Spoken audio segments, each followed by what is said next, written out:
And welcome everybody to Ben's Brick Designs. Happy Thursday. I'm Ben. I am joined tonight by Johnny Builds, Johnny from Johnny Builds, and Kyle from Vab Workshop. So thanks you guys for being here. It's another technical tips and tricks technique Thursday, whatever we're calling this thing now, where we get together and build and design and share and go over some stuff that we've been working on for the past week. So welcome everybody. I hope you had a wonderful week. Hope things are going well. Hello Missy, how are you? Hi Missy. She's been everywhere. Yeah. She's a good lug member too, so it's good to have you here. So real quick, I am working on the moon or the Mars base instructions. I have a feeling we're going to get our invoice and our order probably hopefully pretty soon. So that's what I'm working on. What are you guys working on? I am working on this giant spider for the Pittsburgh Lego store. Whenever we do we do every couple months, we switch out a one of their panels that they have where they have like different sets built and things like that. And one is not reserved for the lug necessarily, but it's one, we used to have a big one, now we use a smaller one. But right now there's a mock someone did of a ride, because it was for summer, so it was like an amusement park ride that is not quite a Kennywood ride, even though it looks exactly like it, which is our local amusement park here in Pittsburgh.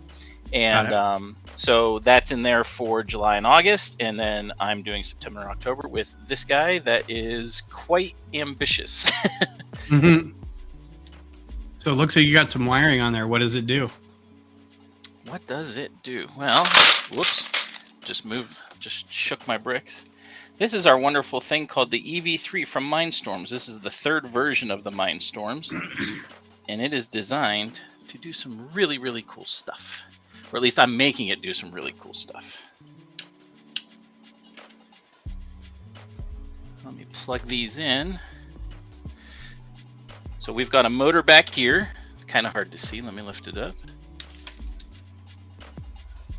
That motor controls the spider. The motor can be controlled to go by angles, by speed, by distance, so to speak, like how many revolutions and that sort of thing. All right, we got green lights because this thing's on. Hi, Scott Blocks. What's up, Scott Blocks?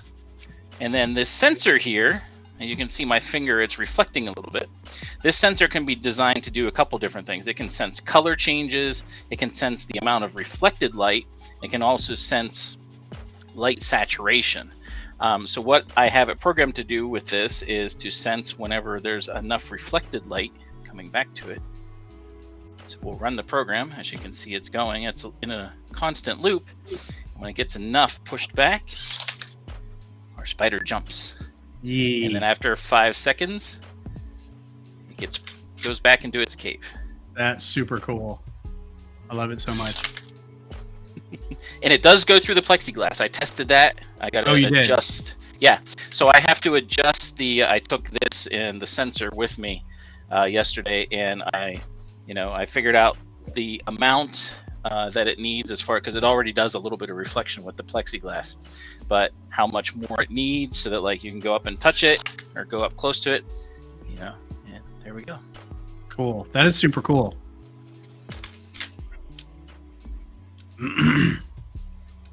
And Vab, what do you got working on? Plugging away at Starship. I've actually got a little more stuff done with the I actually got the site, the orbital launch mount.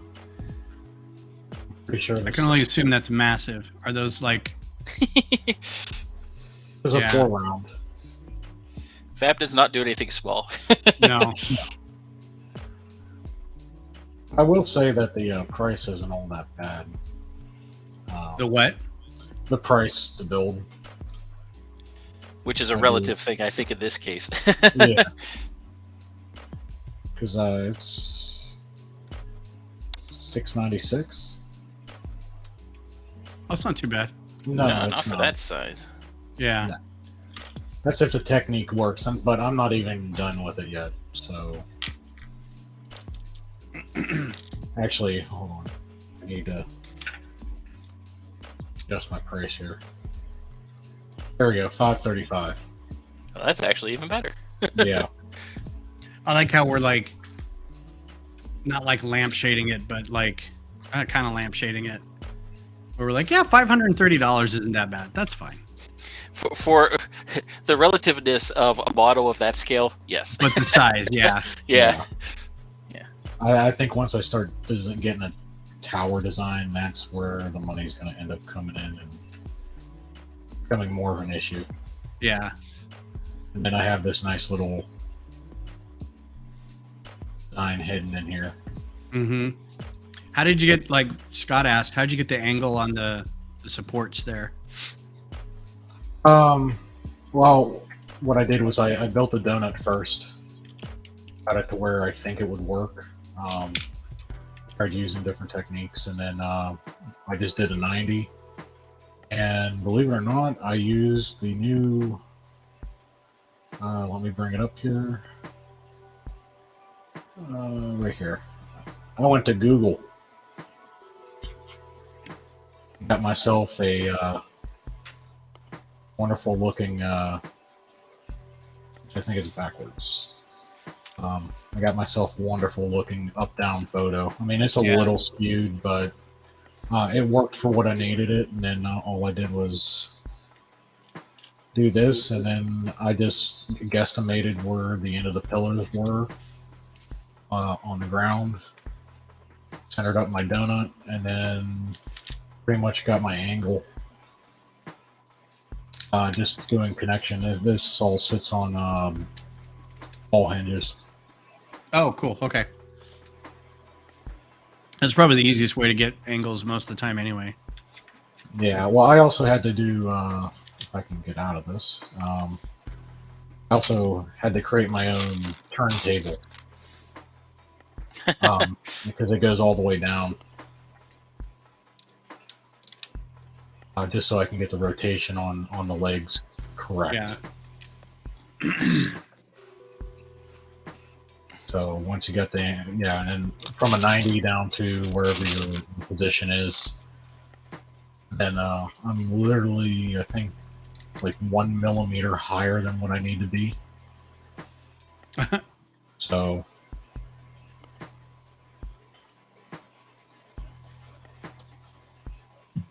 Love it.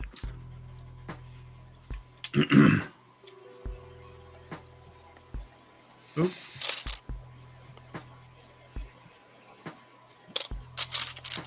So how are you doing, Scott? How are things for you? What's been going on with you?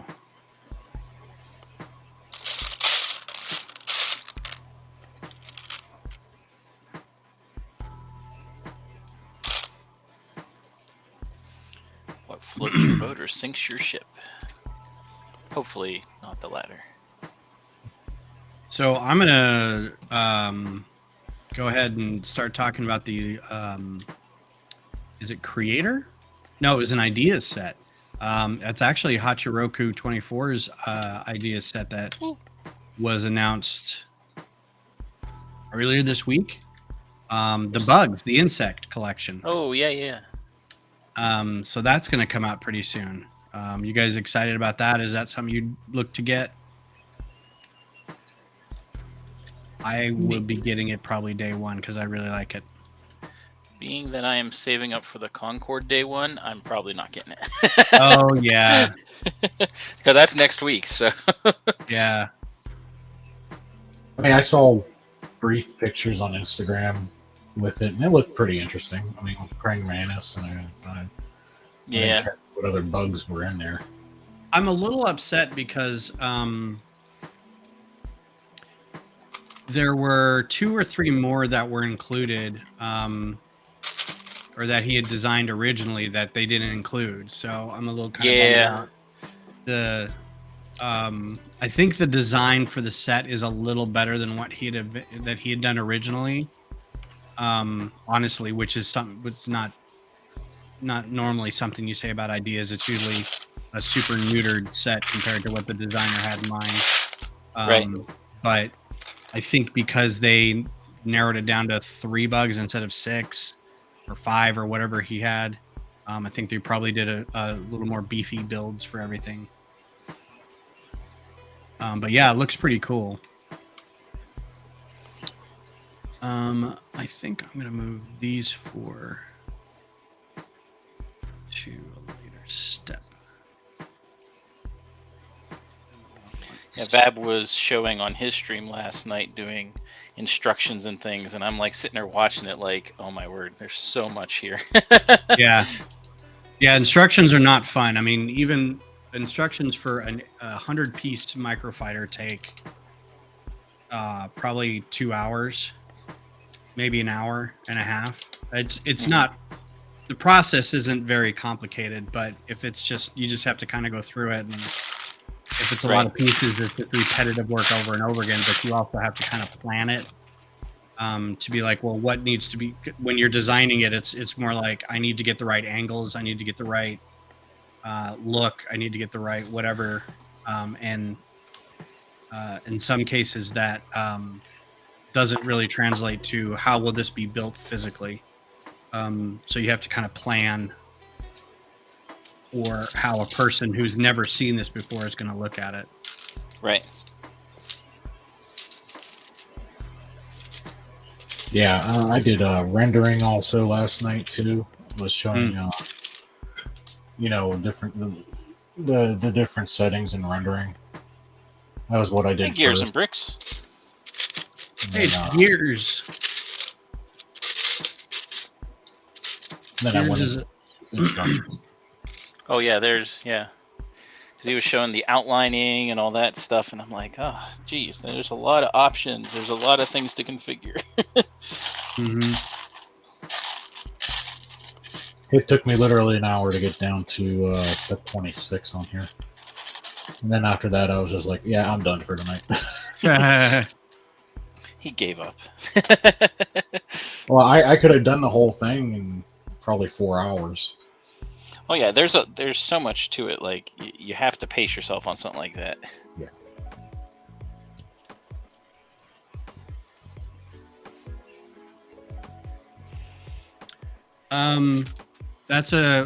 Gears asks if that's a launch tower or a rocket. Yes. Oh. Yes. And the answer is yes. Hold on. I'll exit out of this real quick. And then this is going to be my test build, and Johnny's the one that actually turned me on to even doing this with that EV3, because I have an idea. I have an idea of using it to program fog sprayers to get the deluge system to pop up, and then maybe running a couple hoses up here to get the actual exhaust from the engines, and then a couple more LEDs to go into these round holes to simulate the engine ignition. Yeah, the EV3 is a powerful little thing, simply because you can program it as a Linux device. So you can actually use like Python. I guess there's a MicroPython, which is not suggested because that just makes it like stink as far as trying to make it work, because it's very limited. But I just, like I said, I only just barely got started looking into some of this stuff, and I'm like, there are so many possibilities you can do with this thing. They really went all out. And the funny thing is, like, it was kind of the last one. They have another, it's not really Mindstorms, but they have another type of thing. Sharp or something like that? Yeah, Spike. that's the new one. Yeah, Spike. spike. And it's okay, but like I don't know, it's very expensive too.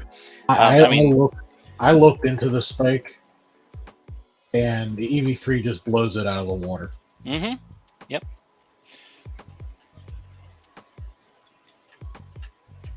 I feel you have more capabilities with the EV3 than you can the new spike. But I think Lego also had issues in the past where they were cracking the code and everything in the robotics to do whatever they wanted to do, and Lego wasn't too happy. There's a whole story behind it. Thing is, though, once you add in programming, I mean, it is, like I said, Linux based, and you can do anything with it as far as that goes. Like, you can make it do anything you want, and that if they didn't want that to happen, that's not something they should have had ability for. Right. And you're gonna, people, anytime you give someone something, they're like, "Oh, this is cool. What if?" And that's what happens. So I'll be the first one to tear right into it. I'll rip it all apart and rebuild it from the ground, from parts up, to see what I can do with it.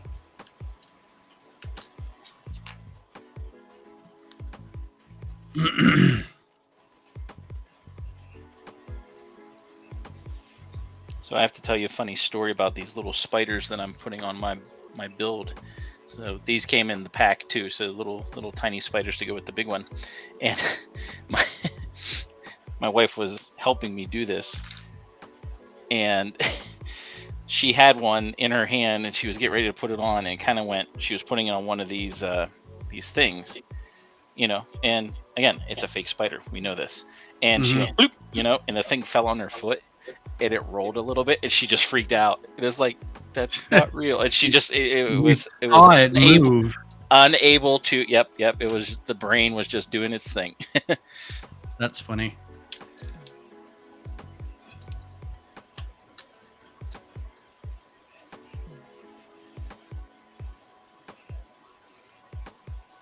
So we're gonna put a lot more mud down.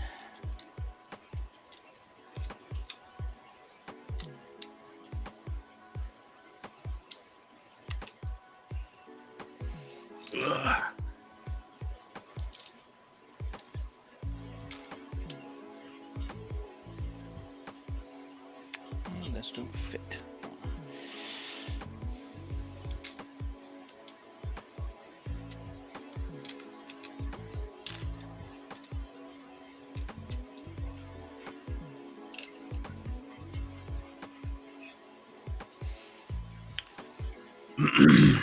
Yeah, the NXT, obviously that's the second one. I have the first one too. It's in my I have an R2 that's what it first came in, and it's so just like everything's pre-programmed and you can't do anything with it. The NXT I looked at it and it looked pretty neat, but I got this one for free, so it was like, yeah, I can't go wrong with that. You got it for free? Was it in a No, my wife's cousin had bought this for her son about a year or so ago, or a couple years ago, and she was like, he loves robotics. It's fantastic. It's a fantastic thing. Why wouldn't he want to use it? And he used it a little bit, and then he was done. And it was like, okay. So she wanted it to go to use for someone that, would use it. So. Right.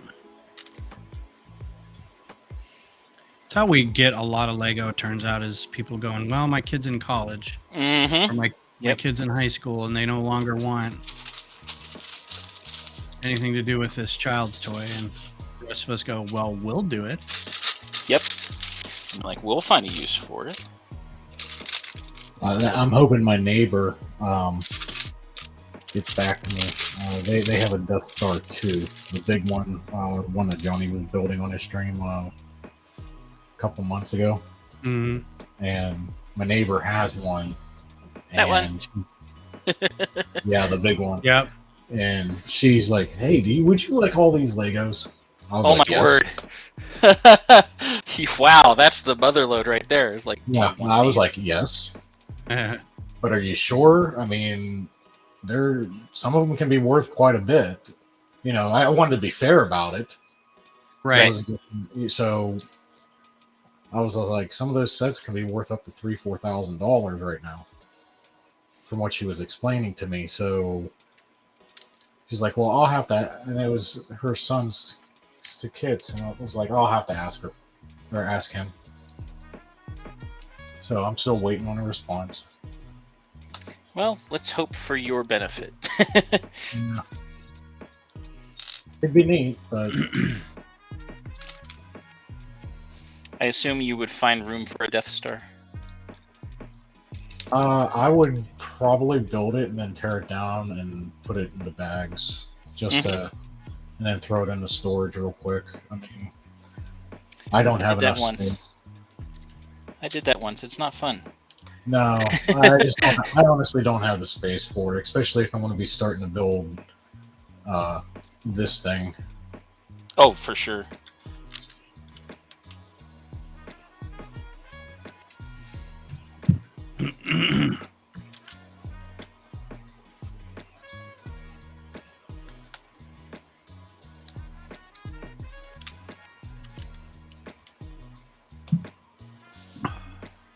So Gears, the transmitter you're working on, like how big are we talking? Just out of curiosity. I will show you here in a second. Oh, you got? Oh, okay. Well, I mean, I've got a photo he just sent, and it has plans. Oh, nice.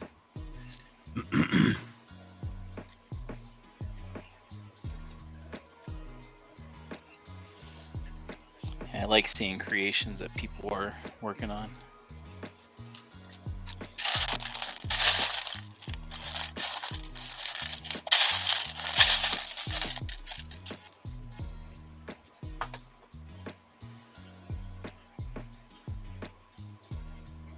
Kind of hard to see at that size, but oh yeah, got the schematics and then the photos and all the pieces to start.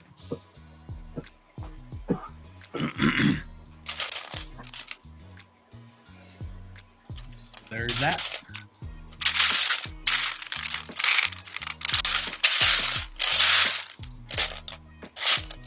Is that the very large array, or that one of the SETI very large arrays, or a different one?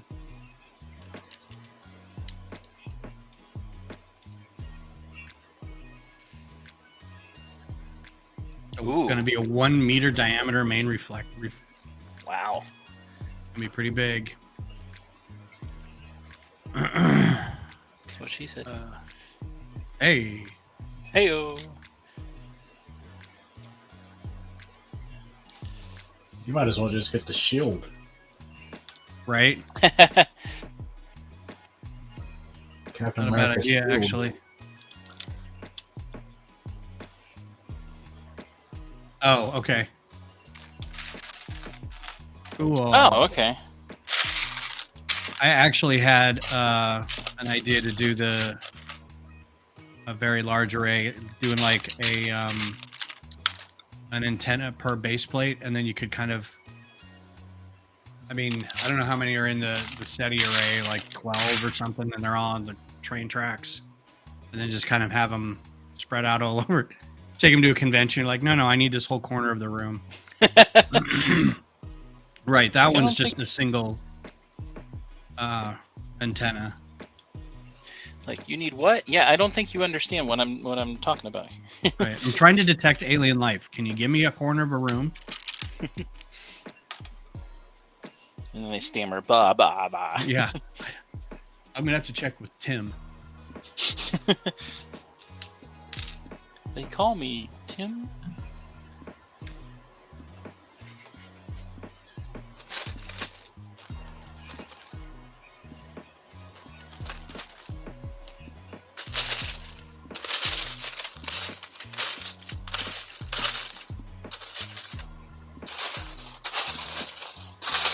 Text me when you get there. At 11. Love you. Text us all. We love you.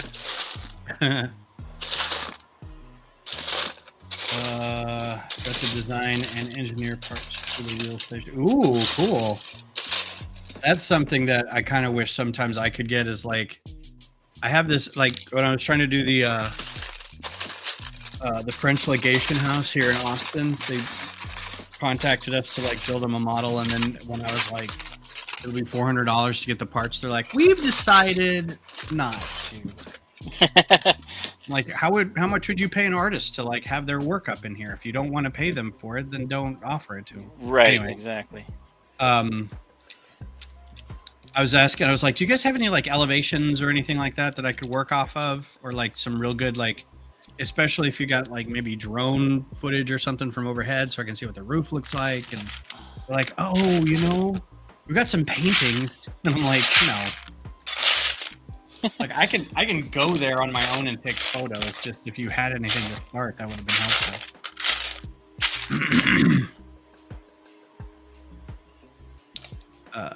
Okay, collapse that.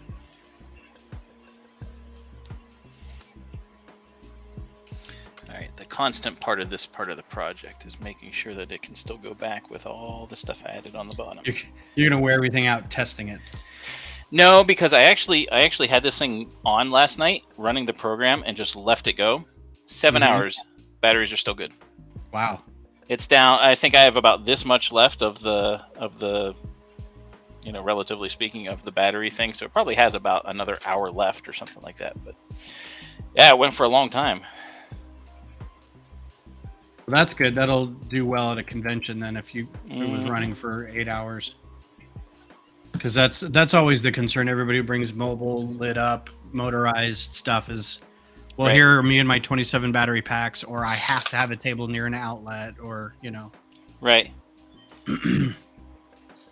Meanwhile, I'm over here with, you know, rechargeable batteries and stuff that I'm just like, hey, if it dies, it dies. I don't care.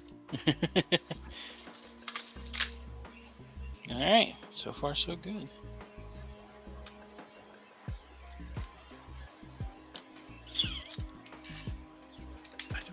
Makes little noises when you turn it off. It's supposed to have eyeballs if you program it that way. It like has eyes that'll like look at you and stuff like that. Be like, what are you doing? What you need is some of those like super small programmable LED screens, like the dude that had the space computers that had the little screens. Oh, yeah. But have them like as eyes. That way they could, like move. That would be cool. Yeah.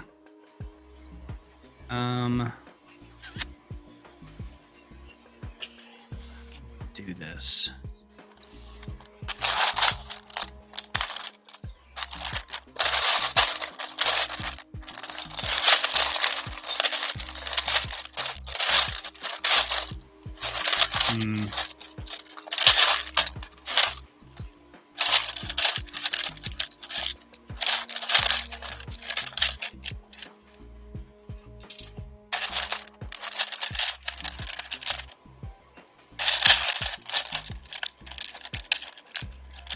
Put it after step 11, maybe. Talking to myself. And that's the way you get your best stuff done, right? It's also kind of a fun indication how often I'm left alone. So don't go crazy talking to myself. I was all by myself.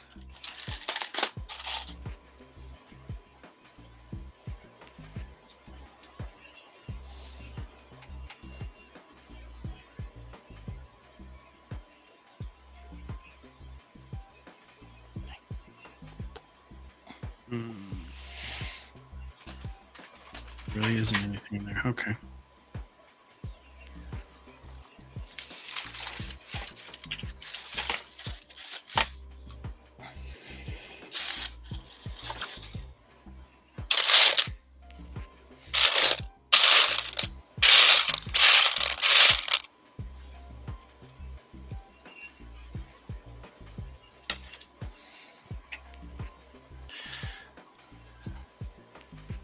So how many steps do you think that thing's going to take you, Ben? It's 1,000 parts. Okay. But there's a lot of repeated, like a lot of the parts are in the base plate here. That is 800 parts. I don't know. Trying to think of another 1,000 part set. Probably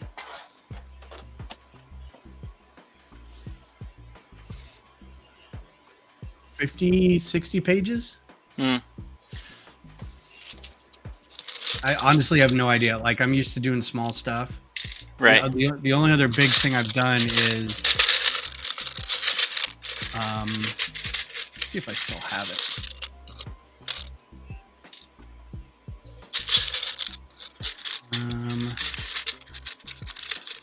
Is this guy?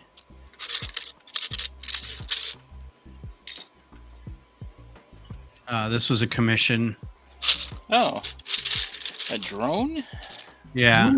Yeah. So this was this lady I don't know. I don't remember how I know her, but a friend was like, "Oh, you should talk to this guy who does Lego," and her wife is in the Air Force, so this was a Christmas present because she flies these, or I shouldn't say fly. She pilots these. So this was a lot of fun to build. It's probably oversimplified because I wanted to keep the part count down. But it was fun. So this was 200 steps by the looks of it. Okay. Oh.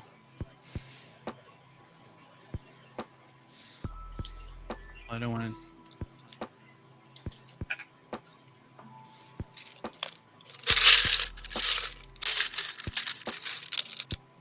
And I don't know how many pieces it is.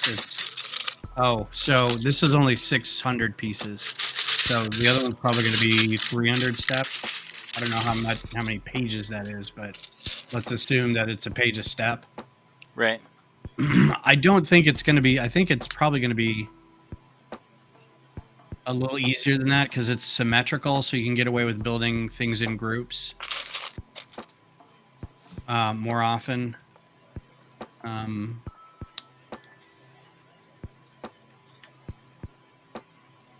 this was really nitpicky.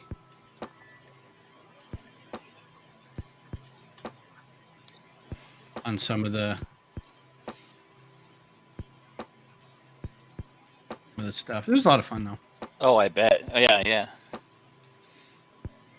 The hardest part is I was trying to make sure the wingspan was the right length, and it just every time I thought I had it right, it's like, nope, it's bigger than you think. Nope, keep going.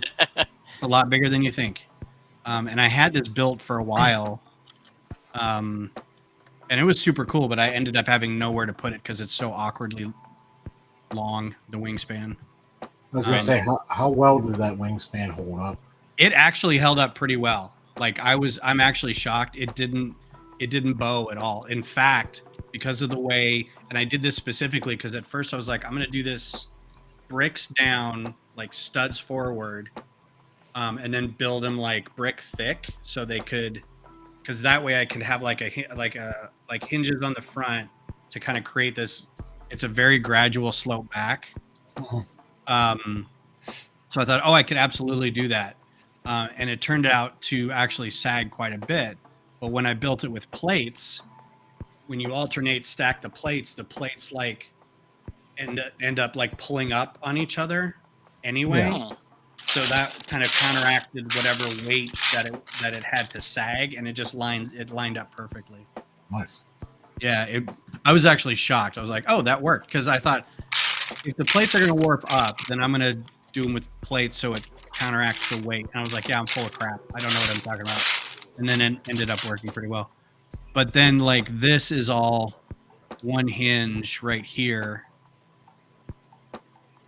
I need to center that. So this is just a row of these slopes on like. Hi, you are. Just one hinge, and they just kind of stack all the way back here. So it worked out pretty good. Good. Instructions are available on Rebrickable. That's what I told her. I was like, once I went, because she bought it, she paid for it. I was like, do you mind if I put this on Rebrickable? She's like, I don't even know what that means. I'm like, fair enough. I was like, then it won't matter. Yeah, to you, it's arbitrary. Right. Speaking Greek. How are you doing, you are?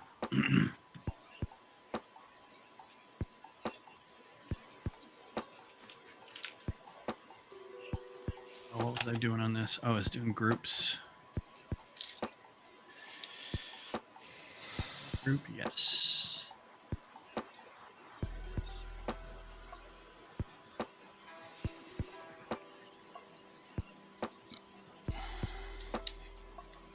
She must be doing good. She's eating ice cream. Yeah. I mean, you can't be losing at life if you're eating ice cream. Correct. What's that? Except I forget, like the last maybe year or two, I've grown less tolerant to lactose. Which is weird because like I'm 50 now. You would have thought that would have hit a little earlier, but Right. like in the 30s or maybe early 40s. But no, it's like, you know what? You're gonna be 50 this year. You no longer can have regular ice cream. I mean, you can, but you're gonna be bad. paying for it. So that kind of sucked.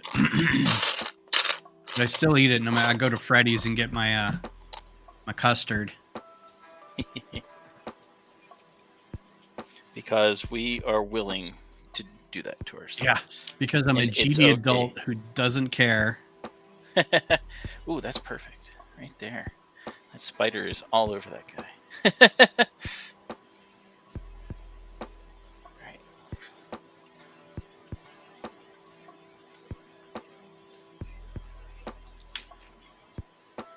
Try Rebel ice cream. Try what? Rebel ice cream. Rebel. So we end up getting dairy-free Ben and Jerry's, which tastes fine. It doesn't taste any different than regular ice cream, so I'm not really all that worried. But every once in a while, I go to, like I said, go to get a Sonic or a Freddy's, and I'm like, ugh, yes, I want a blast, or I want a turtle custard. And about 2 hours later, I'm like, oh, why am I so sick?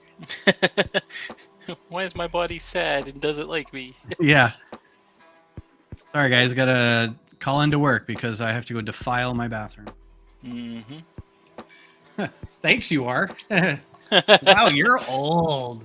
Yeah. So I'm on Blue Sky because I quit Twitter like almost a year ago now. It's like sometime in October. I'm like, no, I'm done. And then DQ Blizzard. Mwah.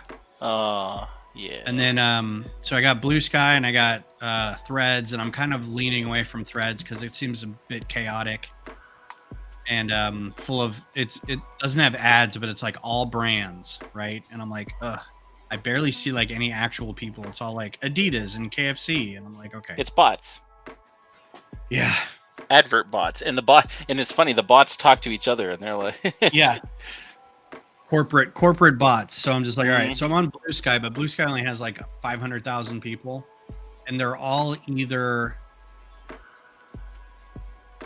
trans kids or furries. As far as I can tell, there's like a few like John Scalzi's on it.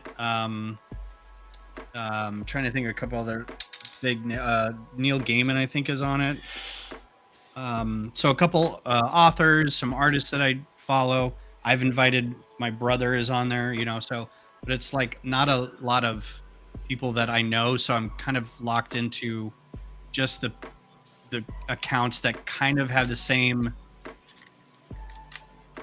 not vibe, but kind of the same, like, oh, we're also like trying to be artistic kind of thing.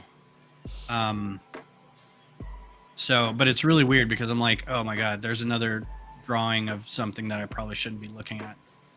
and just a lot of conversations about things that are not important to me, and that's fine. I'm not the target. But at the same time, I'm like, God, are there any other like 50-year-old cis white guys in here? Because I feel like the dude in the corner, just hanging out going, hey, I do Lego, And everyone looks at you and is like, but you're why? Yeah, it's like, because it's awesome. But you're old. You're so old. That's what you are, said. Yeah, I know. And TikTok's even worse because all the Gen X people on TikTok, the only thing they're posting is like videos of their face and then a caption saying, stitch if you're also Gen X or something like that. I'm like, you guys, we're not. You're not making a case for yourself being on here at all by just saying I'm old too. Yes, you are. Furries are interesting, and Pittsburgh is the furry capital of the world. It's where they have their convention every year. Yeah. I thought it was called Steel City, not Fur City. I don't know what that means. It becomes Fur City for a little while. And I've been downtown, whenever they do like their parades and stuff like that. Yeah. It is a sight to behold. More power to them. Glad they have fun.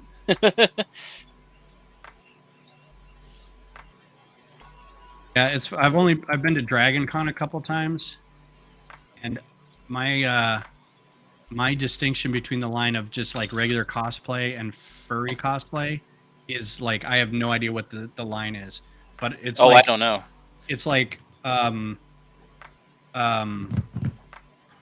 what's the phrase? Not obscure. The kind of art that's not modern but unique. Abstract. Thank you. Abstract, yeah. It's like abstract art and pornography. It's like what's you don't know what it is, but you know it when you see it. Right. So that's kind of like you go to Dragon Con or what's the other big cosplay con?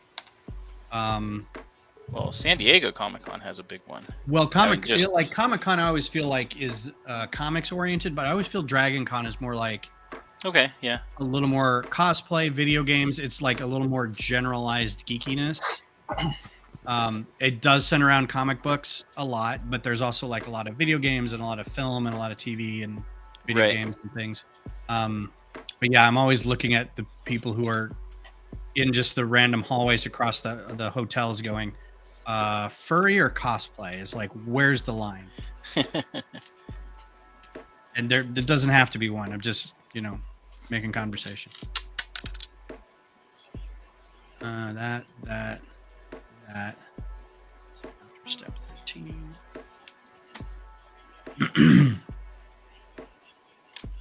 Think.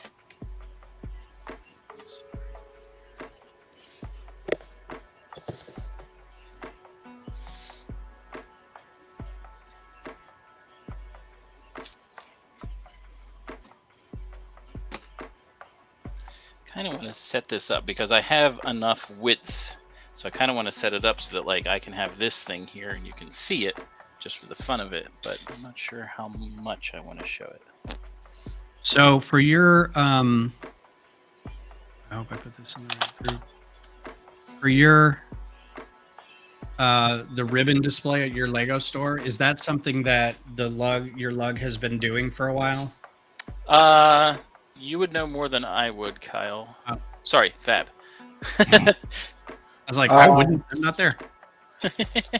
Yeah, they've been doing it for at least 5 years now. Okay, cool. I know we did it at our store 10, 12 years ago, and then they stopped doing it. They were very much back into corporate needs to have their window space to show off all the builds.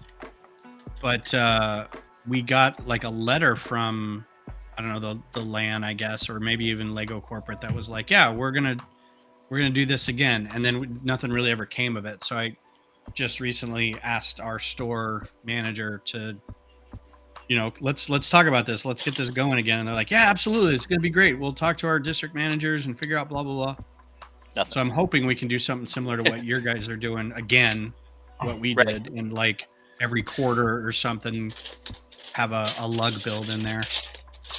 Well, we I know had they the- have really strict policies for it. Oh, I mean, 100%. Yeah. It has to fit certain size. It has to fit Lego's values. It has to, we were able to at one point put like our little lug, like a little sign in there, but you can't really do more than that.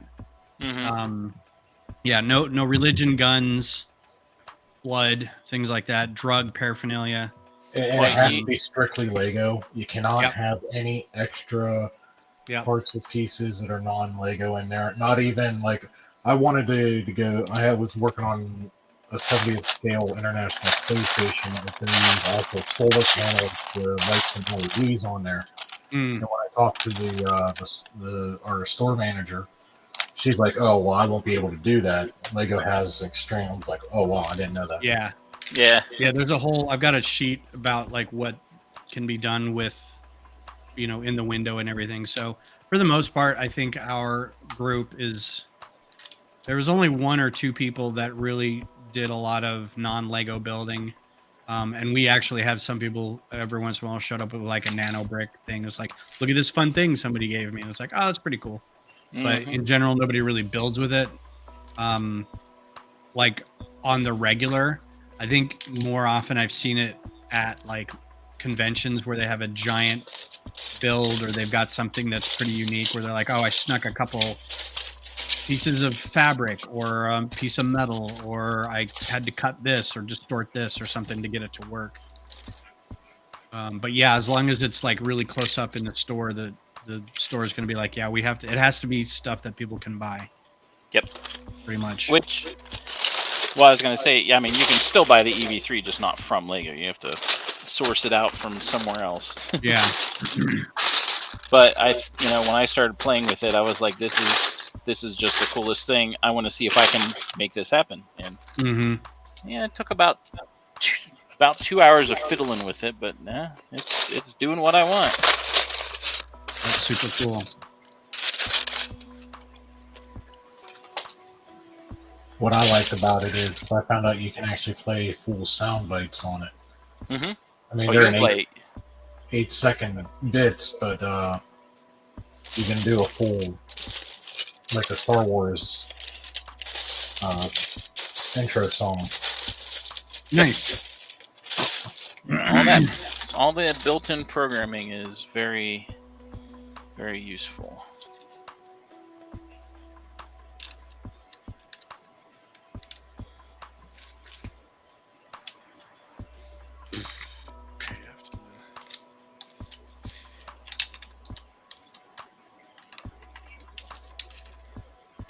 Ooh, that'll be good right there.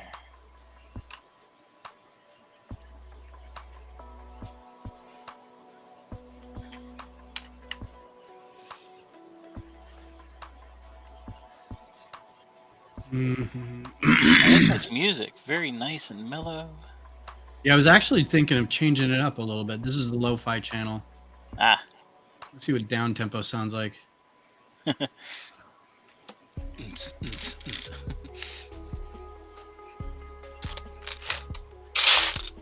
Oh, sounds pretty much exactly the same. It does, doesn't it? Yeah. I don't think they're going to do anything that's like, they're not going to go crazy. I mean, with it, come on, mix it up.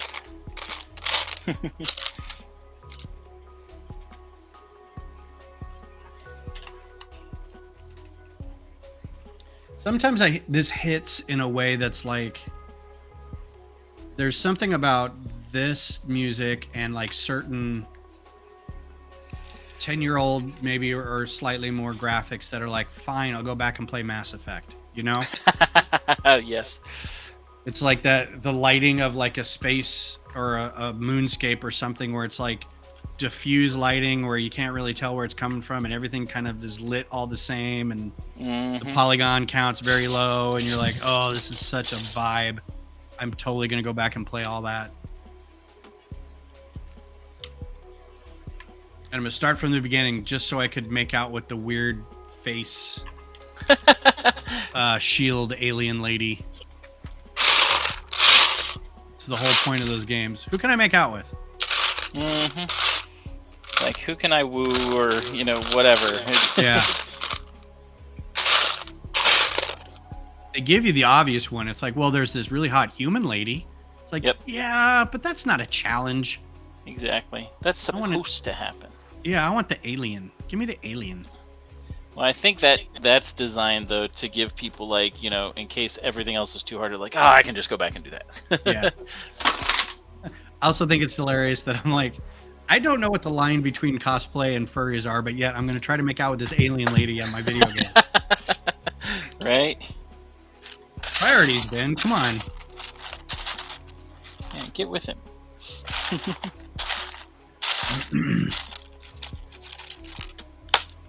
I need a new game anyway. There's a game coming out, Starfield, but it's only for Xbox. I think maybe Xbox and maybe PC, but I think which means it's like that would make sense. It's probably a Microsoft game, but it looks great. It looks like Star Citizen-ish kind of thing where you're, you can kind of pick a class or pick a type of person, and then you can build a ship and you have a base and fly around and do stuff. And I always want those types of games, but I can never really find one that has a decent story or decent world to build in. That's not like just like a DCU Online or something, where it's really, you can't find the long-term appeal, so to speak. Yeah.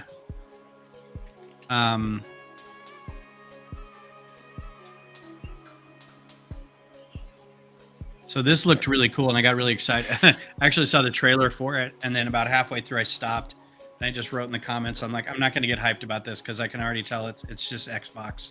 I'm not going to be able to play it. My computer can't play video games. If I can't get it on a PS5, I can't play it. So. Right. All right, everybody, save your work. Vab, save your work. Uh-oh. It's saved. Cool. I don't know, I think it'll affect your computer more than mine. Oh, playing the game? Well, yeah. I think Vab has plenty of memory. It was funny. I don't mean to throw my wife under the bus, but she was wanting a new computer, and she's got a little MacBook Air, and I just got I just paid off my Best Buy card a little bit, so I was like, well, I can probably get you a Mac at Best Buy, and I'll get reward points or whatever. And she's like, well, and then I was looking at it, I was like, yeah, you can get Apple Care here too, and you trade in the old one if you want, but you probably have to go into the store to do it. I was like, what do you want? She's like, well, all she does on her computer is web pages. She has a VPN browser so she can watch British TV shows. Oh, nice. And then plays Sims. That's all she does. I was like, you barely need a computer. You can do all that on your phone. Yeah, pretty much. So she's like, well, what do I need to be able to, because I keep having to delete stuff so I can play the games. I was like, well, you need more hard drive space. Like, don't I need more memory? I'm like, not really. I mean, more memory is great, but in a Mac, it costs a lot. It's not like a PC where you can just get a stick and put it in there or something like that. Right. So it was so funny because I was trying to come up with an analogy for CPU, memory, and hard drive. She's like, well, what is this number right here? I'm like, that's your processor. She's doing some shopping. She's like, what does that do? I'm like, that dictates how fast your car goes. She's like, oh, well, what is the memory for? I'm like, your memory is, I don't know, the type of engine your car. It all fell apart. I'm like, your hard drive space is how much gas you have. I don't know. It's all falling apart. Well, that actually works. Yeah, the hard drive space is how much you can how much you can do, how fast it gets done, how much you can store, basically. Mm-hmm. And I was like, okay. So we did that, and then I immediately went and did a support call with a lady at work, a new lady who just started, probably my age. maybe maybe a little older, but I'm at I'm at the age now where I'm like, you could be 25 or 70. I have no idea how old you are. And a coworker and I were like, we got on a Teams call and we're like, all right, here's all the things that we use in our company. Here's your OneDrive, here's your Teams, here's your all your two-factor authentication stuff. Here's where you go to get this stuff. Here's where you go to get this. And she was a Mac user at home. And we're like, oh, well, a lot of this may be a little foreign to you. So it's like, no, I remember it from when I was working on PCs a while ago, but we get to the part where we're like, all right, so left click on this thing and then right click on it. She's like, what? I'm like, oh my God, I'm gonna be on this call for 4 hours. Like the first 30 minutes of the call, we're figuring out how to get her multiple monitors. Like everybody wants more than one monitor, but then doesn't know how to set their display settings. Mm-hmm.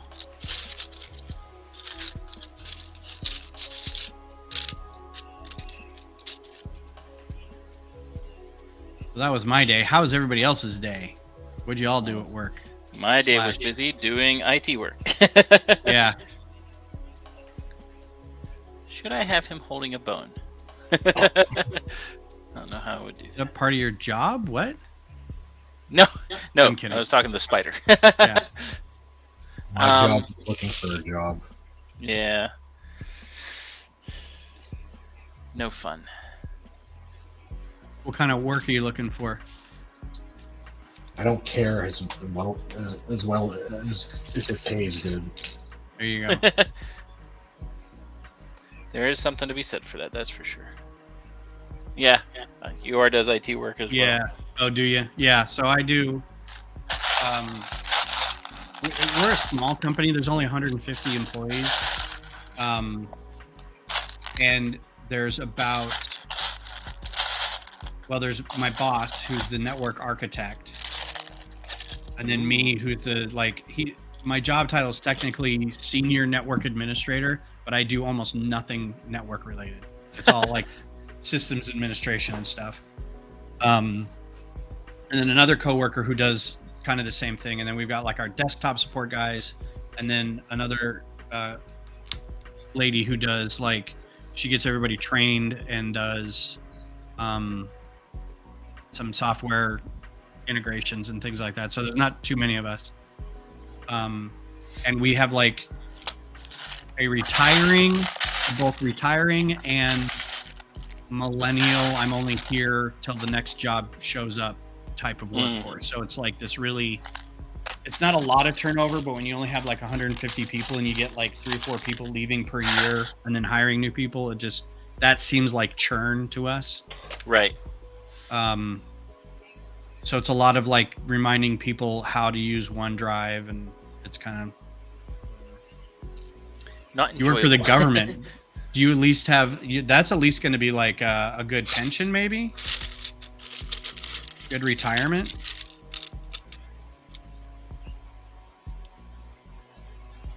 I don't know if that's important or not. Oh, of course that's important. I know my my ex, the kid's mom, works for the state, and she absolutely hates it. But I'm like, but it's you're gonna get good retirement, right? And she's like, yes.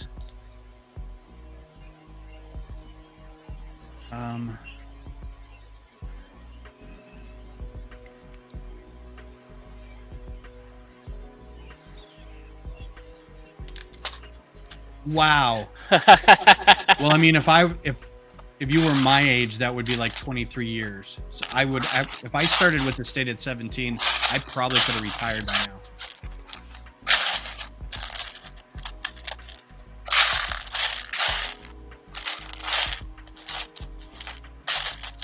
She was just 17. You know what I mean.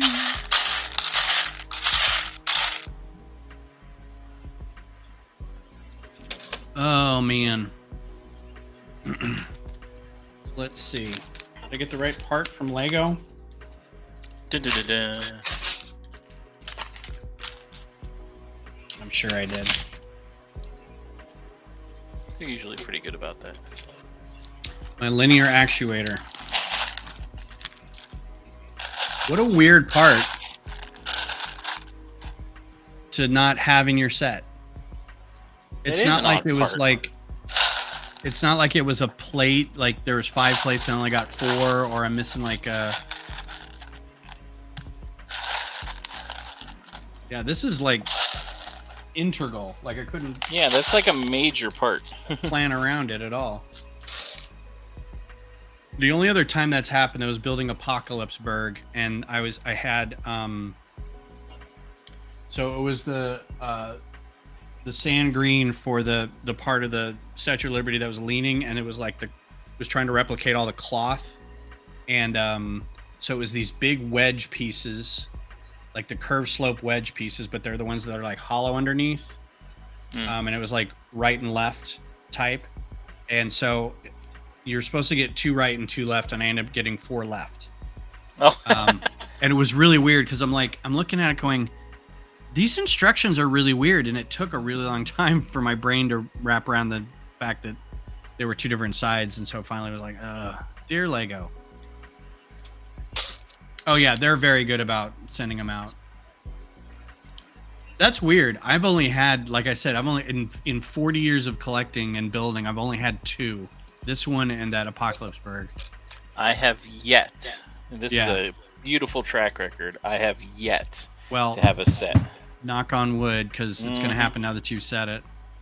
I keep saying it, and like I'll be doing a build and stuff. I'm like, I think this is finally it, and then it's like it's right in the corner of the bag, or it's or it's like you lift a piece and move it. It's like, oh, there it is, So it's really weird because with such a track record that they have, because we're all buying, well, most of AFOLs are buying between 1 and 20 sets a year, let's say, right? And for the most part, I would say 99% of the time, and I have no data to back up this number that I just made up. But for the most part, like you said, you've never had it. I've had it twice in 40 years. But every time a piece is like out of our view or under another piece or rolls under the keyboard or something, we're all like, they did it again. They're missing me, screwing me over and missing a piece. It's like, that never happens though. I shouldn't say never. That rarely happens. Never. Orchid set was missing 2 from the same bag. Ooh, that's not fun. No. All right, I'm going to do these guys next.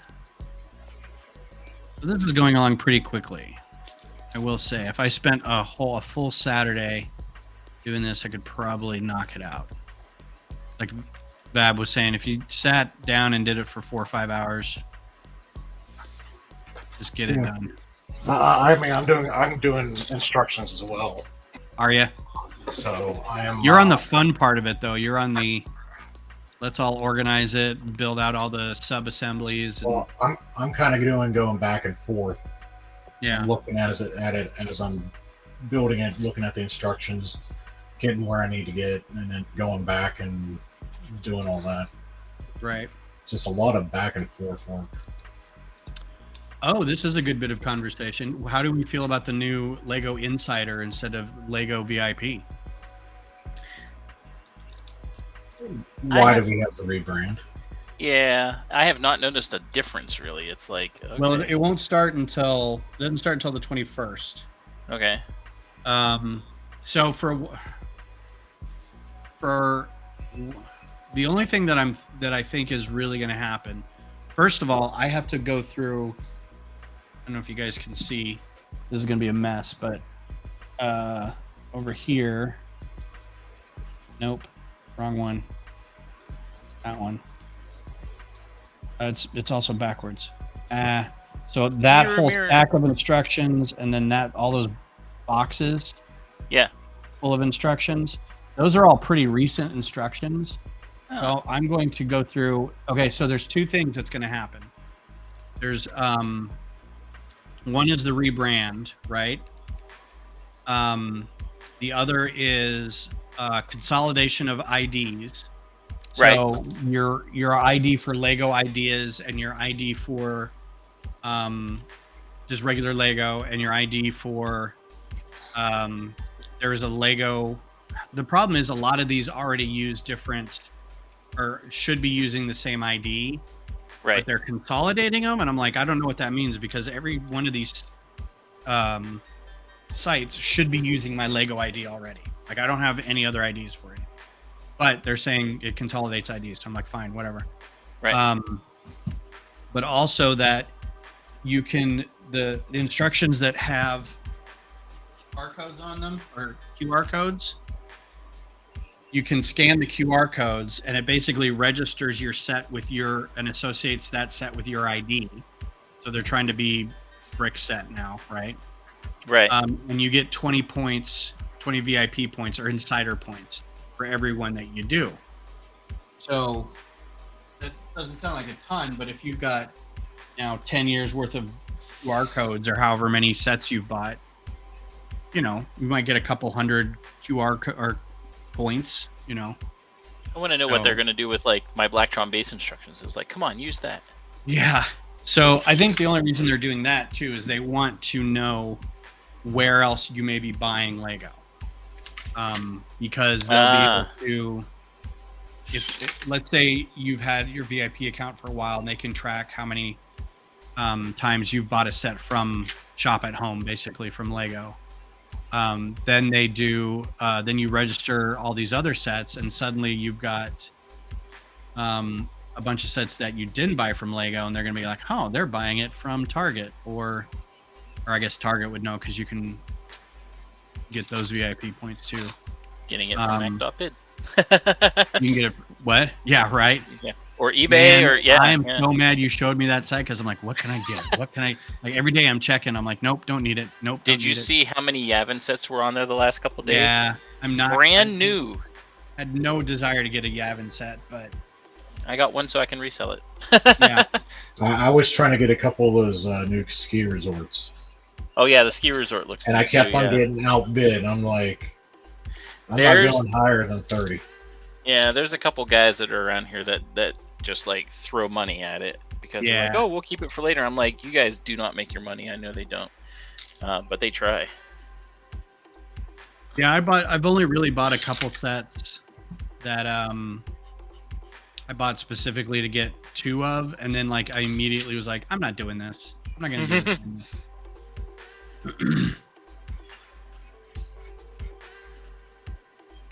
Well, I think he's concerned that done. points will cost a lot more for things now. Yeah, so like, yeah, they just recently had the last of their VIP rewards for the little play sets, like the girl on the rocking horse, and then the guy on the ship, and one other one. So that came out yesterday, or the day before yesterday. So I'm wondering, if something that normally is like $20 off costs you 200 points or 2,000 points or whatever it was, if now it costs 4,000 or something. Mm-hmm. It's a very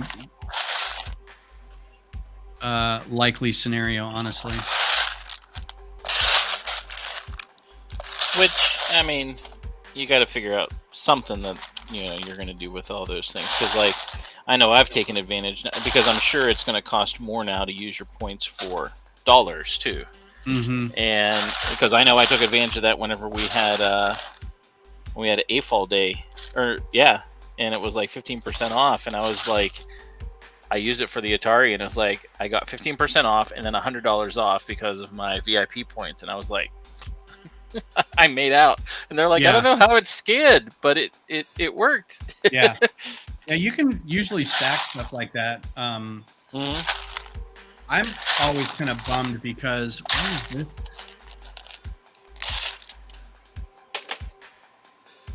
That's weird. Because every time I do AFOL day, it's always like, well, I've already got all the sets that I really want over the course of the year. And now I just want the newer. Yeah, now I just want the newer stuff, but you can't have the newer stuff on AFOL day, or the expensive stuff, or the stuff that's retiring. So you're like, would you like this random Harry Potter $80 set? I'm like, no, I don't want that. But this was the first time I've seen it work, and I was like, okay. Yeah.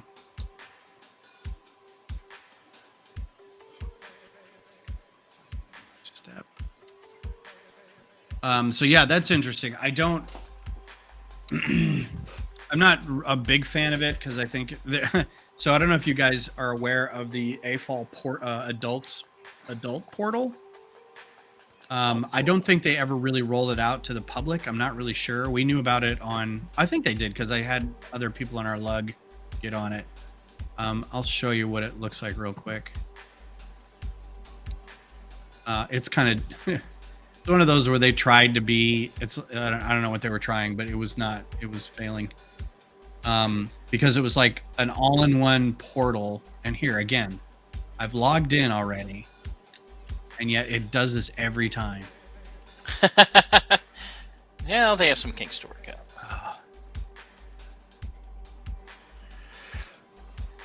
And now the browser's locked up, so that's always fun.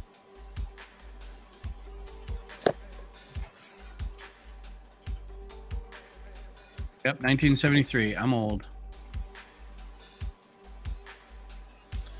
You do the Molly Shannon. I'm 50.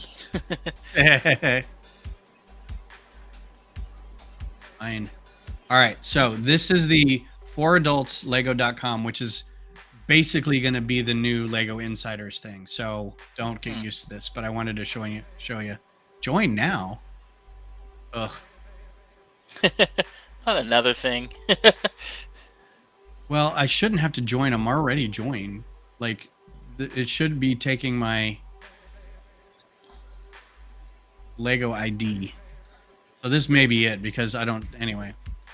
What the hell? Okay, yeah, it says join now, and then it just is like, oh, you've already logged in. Derp. Right. So You are this already a member.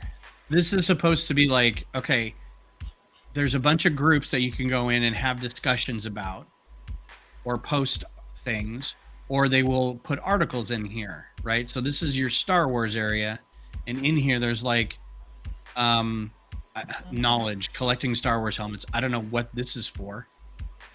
It's just like articles like the history of the helmets. What the heck? So it's a little weird. Here's an article about the Razor Crest, right? So it's stuff that, like, did anybody actually ask for a website full of articles? No. About the thing. So here's the important part: is you can post pictures of like your builds, right? So you can come in here and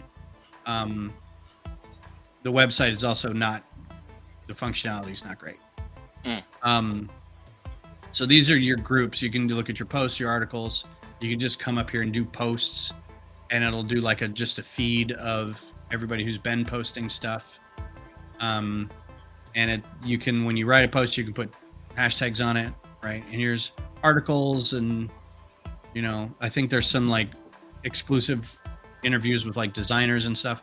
A lot of this you can probably get on like their regular site or in emails that they send out, kind of thing. Oh, I probably could do this. Sorry. I don't need to use a razor, James. I do need to trim this. This is getting long.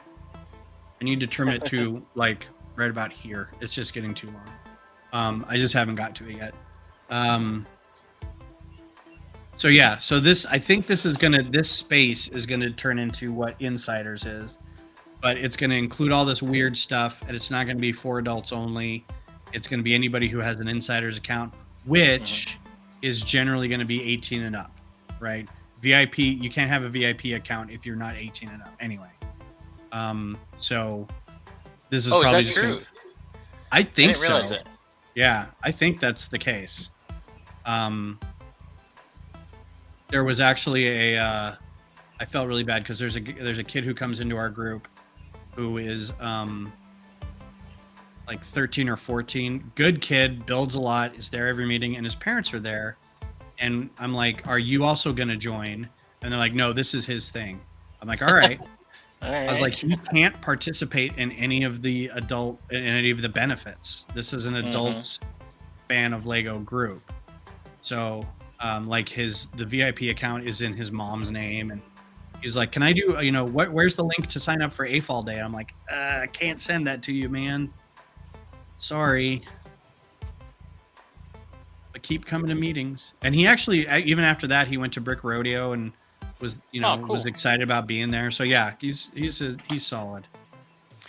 Yeah, it's tough to find people that age that are that into it to that point. Yep. I mean, like I forget. I think it was at our last AFOL meeting that someone had met. I think it was Josh, who's our head of the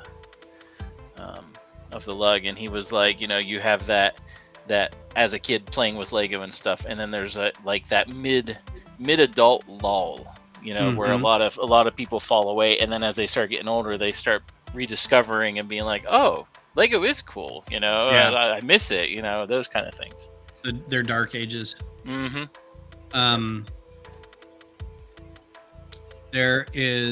This is really cool.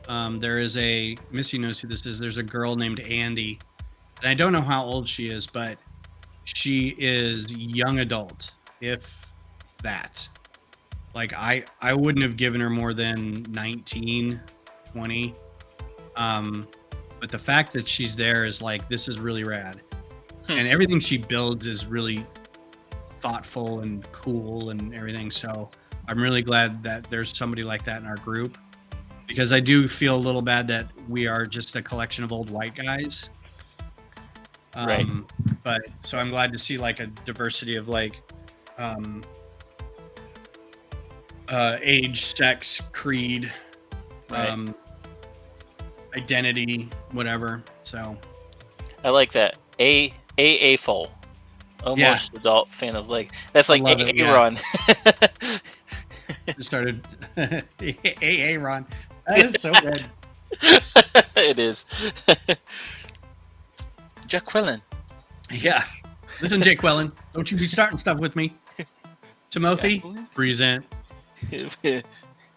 I made a meme. This is one of my made myself laugh. I made the meme basically for myself. But I was playing Pokemon Go at the time, and they had a community day that was, I think Missy might remember it. It was there's a Pokemon called Aron, but it's supposed to be like Aron, and it's this little metal Pokemon that's like a little. Let's see if we can find it. There's so many Pokemon out there. I remember like the 3 or the 4 main ones back when I was growing up. That's about it. Yeah. I tried to remember. UR has that one. She plays Pokemon Go. Yeah. So this is Aaron.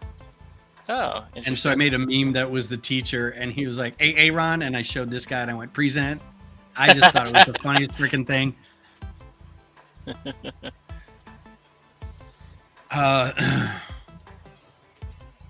Yeah, Missy, I think you still play Pokemon Go, right? I think Claire was playing it. Claire's another one in our group, but she hasn't come to our meetings in a while.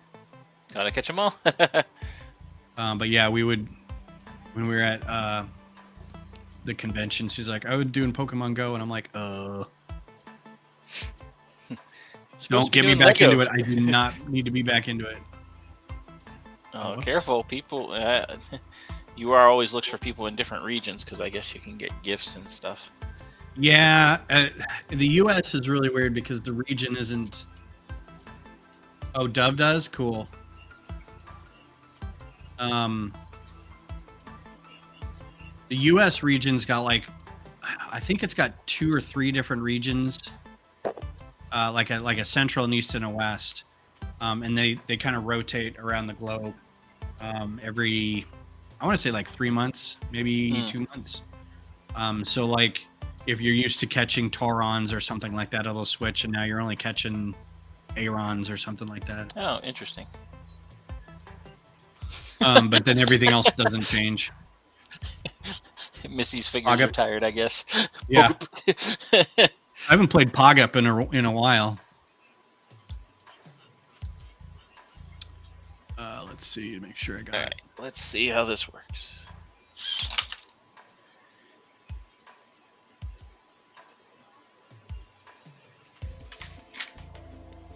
yeah, it clears everything. It's not many regions, and so what I got tired of with the game especially was the region shifting took entirely too long. Like if you're not catching a billion Taurons in the first week, it's like, I don't know. And then the community day ones were always like, really? That's what we're going to be catching for community day? Does anybody want that Pokemon? And Someone then did not think this through. And then the gyms are flooded with the shinies and whatever evolutions of that Pokemon for the next 2 months until the next one comes out, and you're like, oh. First world gamer problems. Yep. These community days for whatever are so dumb. See, that does what Yor just said. Encourages you to branch out and find people to at least send you stuff. Yeah. Well, and like I had a lot of, and Lego probably helps a lot too. Like if you have friends in different countries, as long as you can, there's certain things, and I don't know if the game's changed all that much. There's certain things you can do, but there's a lot like trading you have to be in proximity. Like you can't just trade with them while they're in Norway. But they can give you gifts, and like they said, usually if you have a gift from them, there is a chance, a low chance, but you can get an egg, and an egg will hatch with something from there. So that's cool. Yeah. But getting an egg from a gift is, I don't remember that being very common. But I don't know. It's been a while since I played. How many did you get from? We have a friend that they went to Final Fantasy Fest in Las Vegas, and so he was sending her a bunch. Yeah, there you go. And he was able to send her. I think she got like 3 eggs. So Beth is always on me because, like, when I was playing, because I played Ingress before too, and that's like one of the earliest before, like when we were like newly dating. I was way into Ingress. And I was like organizing operations and doing shit at like 2 a.m. and like running all these things all over. I would drive out in the middle of nowhere for 2 hours just to set up like a big field. So one of our early dates was we went to have dinner, and then I was like, all right, well, do you want to hang out for a little bit? I'm just going to drive around town and do some gaming stuff. And she knew about like what the game was. I was like, do you want to hang out, or do you want me to take you home? She's like, no, we can hang out. So I was driving around, and most of it was here in Pflugerville. So I was driving basically from one side of town to the other, but I had to do it in like a timing thing. Like I had other people on other sides of the town setting up their corners of the triangle. So I'd set up an anchor, and then they'd set up an anchor, and then our, the portals would link, and we'd make these big triangles, and then you could have, the more triangles you collected right at the top of the hour, the more points you get for your team. That's the whole point of the game. Interesting. And there's only 2 sides of the battle, and it's never ending. Nobody ever wins, but it's always like bragging rights for like a day. You're like, look how many we controlled, and it's fun to try to get bigger and bigger triangles. They've done ones that have like covered all of Europe or something like that. So I was trying to set this one up, and I was like, all right, well, it's going to require that we hit these spots at like 11 at night, midnight, 1, something like that. She's like, no, that's fine. But I was like, all right, do you need to go to the bathroom? She's like, no, I'm fine. And then like right as I was getting like to the point where I needed to go drop this one portal, she's like, I really need to go to the bathroom. I'm like, we are out in the middle of nowhere, like there. So I had to like rush back into town and drop her off at a gas station or a coffee shop or something, and run back out and do the thing that I was going to do and come pick her back. Find a bush. Yeah. She was like, who the heck am I dating? This is kind of dumb. Mm-hmm. Yeah, I do miss walking around. I was talking about that last time, and being able to like get a game where you can just kind of walk around and do stuff. I just think the sameness of it all kind of got in my way. I got a little bored. The FOMO wasn't keeping my interest anymore. And there's a couple other games that I tried that kind of had a similar feel, but just none of them really stuck. I tried Pikmin Bloom. I tried Peridot. Oh, Pikmin, yeah, I remember that. And I didn't know Pikmin was like an actual like Switch game or something like that, or a Nintendo game or something. It started off N64, I think, or yeah. So they did a version of it like a Pokemon kind of walking around game, and in Pikmin you were more of a character, and then the little Pikmin guys would follow you around. Right. They were like a little horde of minions for you. Yep, and you use them to like attack enemies and stuff. Mm-hmm. Well, in this one, you are your own character, and you are like hatching these guys, and they kind of follow you around, but you kind of send them on missions to collect seeds and fruit and whatever. And then the more you walk, the more you can plant. So you walk, and wherever you walk, you're planting seeds for flowers. Oh, and the more fruits and seeds and stuff you get, the more different flowers you can have. And so the idea is to kind of carpet your area in these fun flowers. And then you can send your Pikmins off to like tear down mushrooms and whatever to get whatever. But after a while, I'm like, okay, I get what this game is doing. And there's never going to be a point where anything is going to be new, right? I feel like I've exceeded the game's potential. Right. I'm such a snob for these stupid games. I don't know. It's not giving me enough. Yeah. Yeah, and that's the other thing, is way too hot right now. If you don't get out by 8 in the morning, that's it. Oh, really? Well, I mean, right now, it's still almost 100 degrees right now, and it's 9:30. Wow.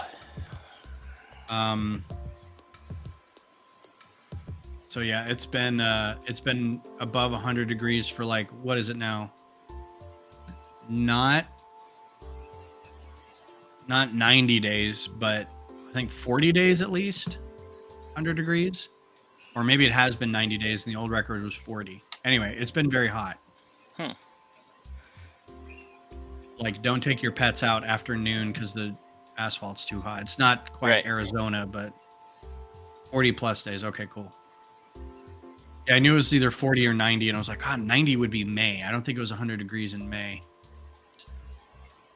But it's Texas, so maybe. And you guys suffer. Yeah.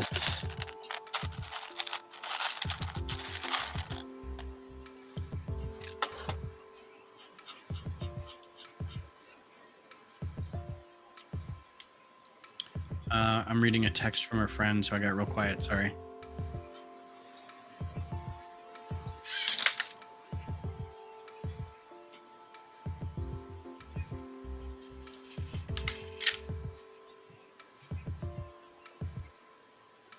I think this spider is very well off. Gotta adjust a few things on it, but I think we're good.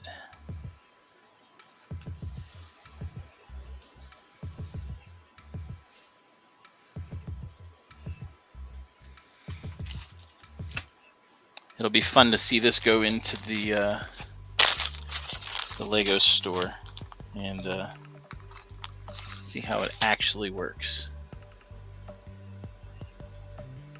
Yeah, I think people will love that. Yeah.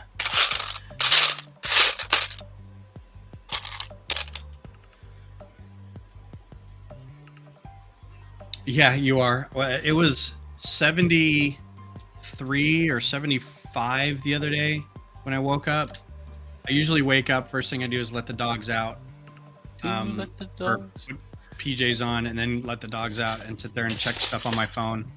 And while I opened the door and walked outside, I'm like, ooh, it's actually not boiling right now at 7 in the morning. I might go for a walk. It does work through the glass. It does. I did test that.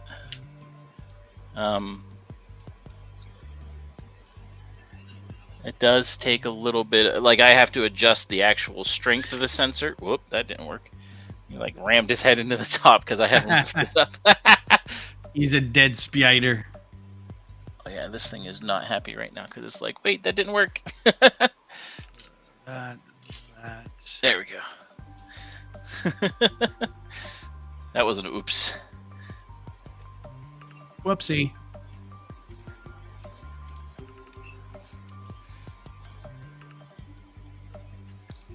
So I just have to adjust the sensitivity, and it'll be fine.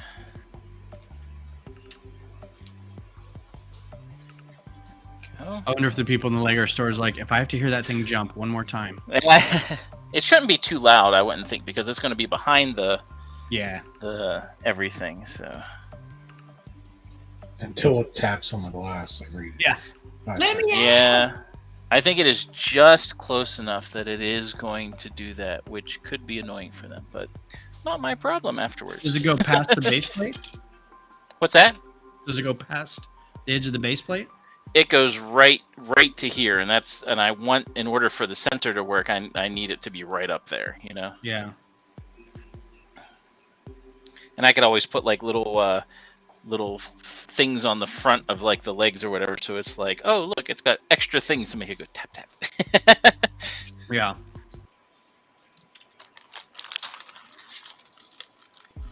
Make the Lego store people not happy. Nah, they would be fine. What you get as kids, you go up and say, "Do you want to feed it a plastic fly?" There you go. Yeah, the spider's gonna be like, "Hey, this is not very nice." Oh, I forgot. You know what? I forgot to put up the poll. I was gonna say the spider. name of it. Yeah, I forgot to put up the poll so that we could. On your community page? Yeah. I'll have to do that tomorrow. Like, everyone can vote and say, hey, this is what we want to call him. What is his name?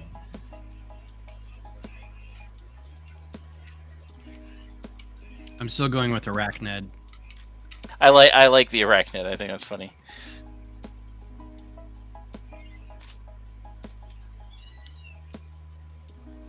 Ah. I do. So who in the chat or who on the stream here is looking forward to Ahsoka next week? I'm not sure yet. All right. Yeah, this is a resounding. I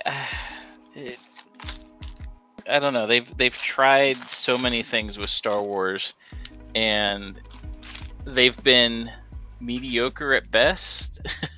Yeah.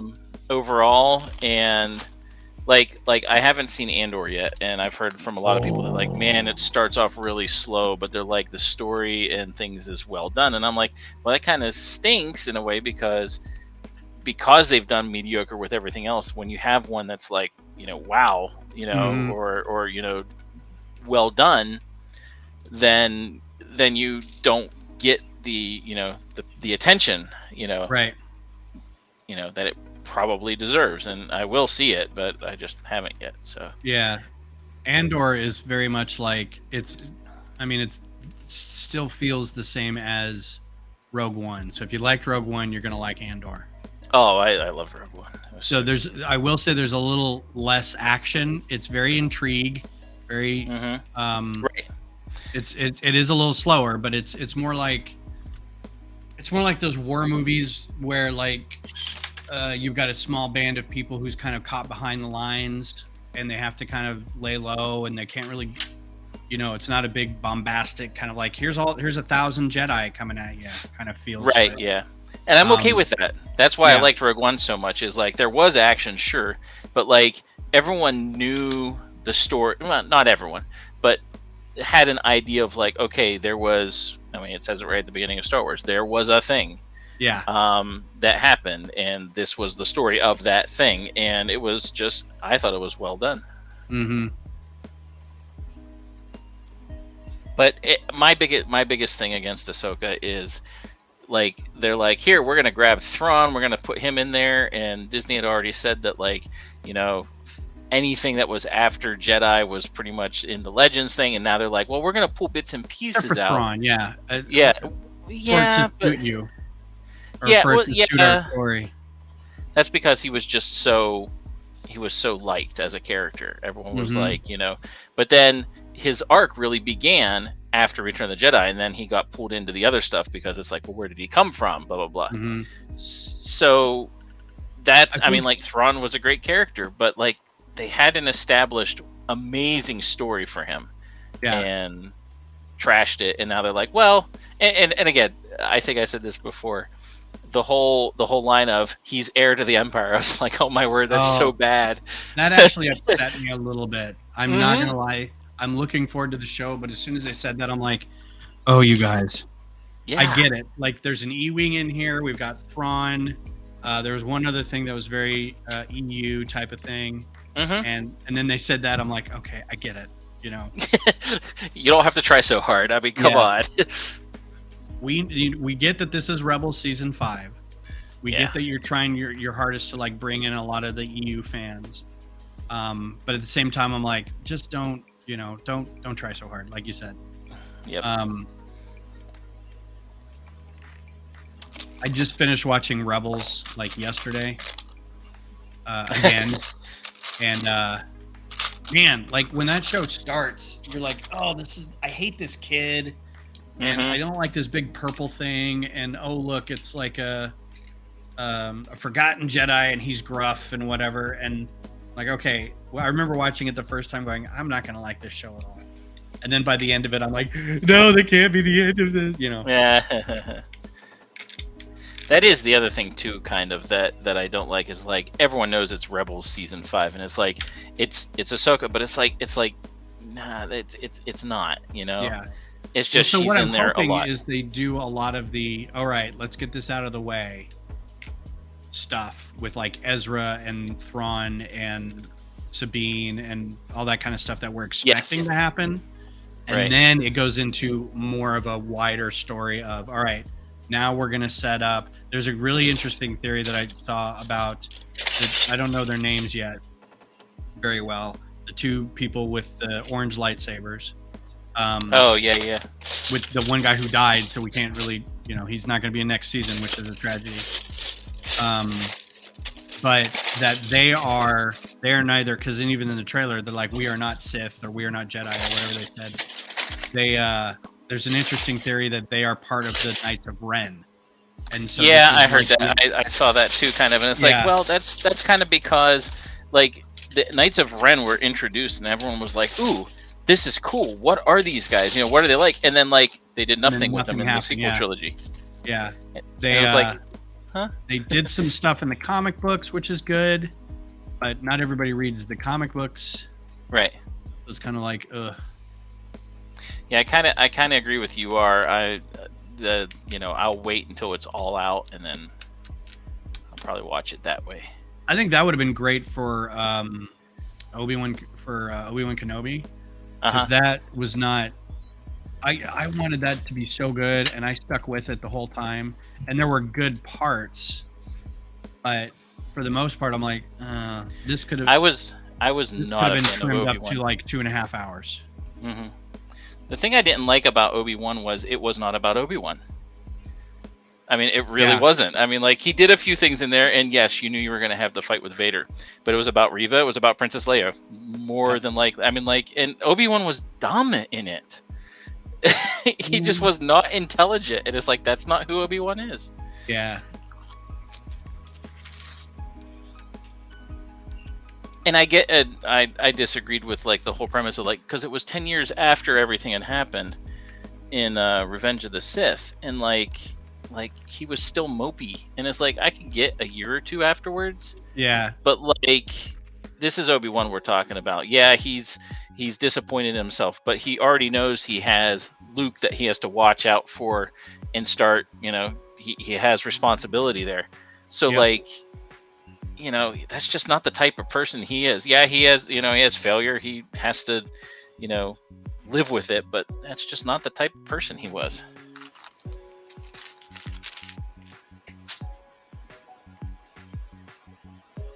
We can all agree that Disney has not done well with the property. That I can completely agree with.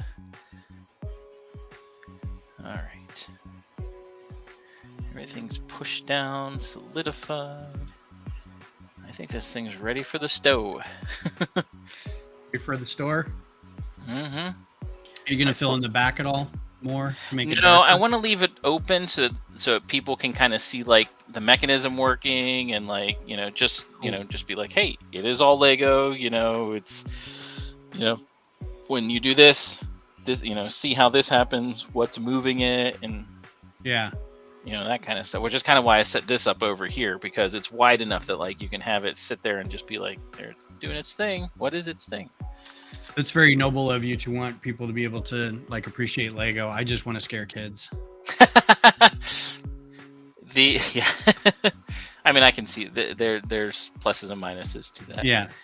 This I could easily like this is not going away anytime soon, but like this I could easily, after it's in the store or whatever, I could like use it for like a Halloween thing, or just be like our one lug member Logan, he was talking about, do the put the spider by a bowl or something if someone reaches in for the candy or whatever, and yeah, just like, perfect. Yeah. Mm-hmm. If you were another cool one would be if you were to make a Halloween town, which not a lot of people do because they make Christmas towns, but they don't make Halloween towns. Oh yeah.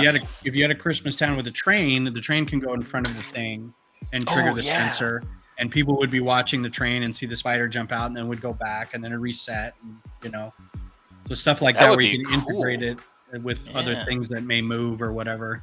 Mm-hmm.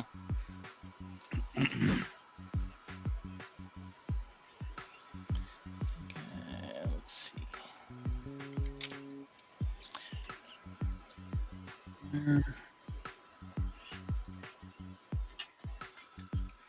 I do need to move this sensor forward one though. And I think it's done.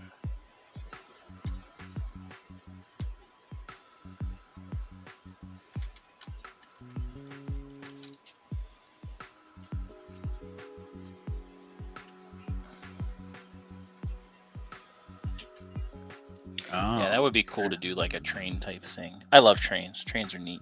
You know what you could do? Oh, I just said the greatest idea. Uh-oh. The new for a Halloween train. Stay with me now. Ideas are coming. The synapses are firing. Yeah.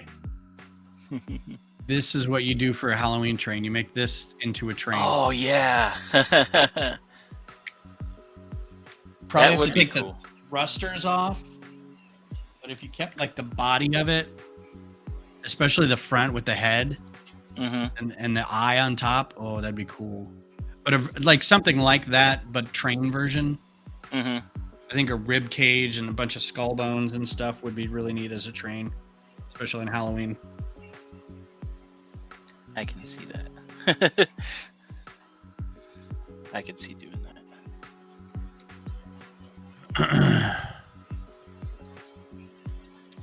Can't see.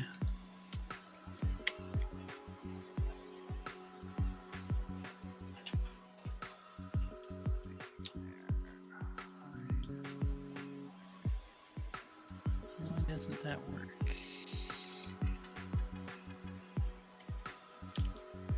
Oh, it's being pulled down. There we go. There was the ghost train from the Monster Fighters a few years back. Oh, brilliant. Let's go look that up. Do it. Ideas from everybody. That's awesome. Yep. Monster Train, Lego, Monster. That was actually a theme that I really appreciated that I just never got any sets, but I really liked a lot of the stuff. I think I got there was a hearse or something that I had. I vaguely remember this series. That is great. I mean, it's It doesn't fit. It probably doesn't fit on a track, but You could make it fit on a track. no, look, somebody made it fit on a track. There you go. See? Yeah, perfect. Because it looks like it's built to just roll on its own wheels out of the set, but it looks like it'll fit some gauge of train. They probably had to make some modifications to it. Let's see, Toys and Bricks.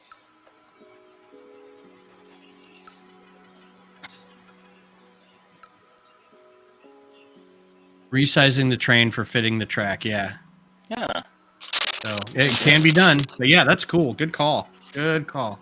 That is, yeah. Nightmare Before Christmas theme train. Perfect. Yeah. I completely forgot they did that. Yeah, Monster Fighters was a good set or a good theme. I liked it.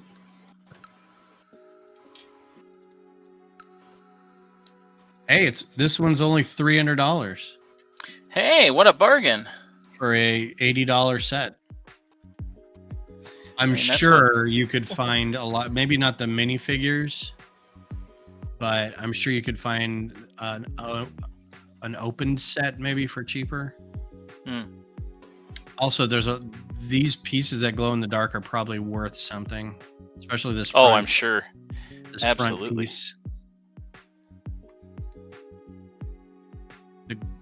There's not a lot of these green flames anymore either.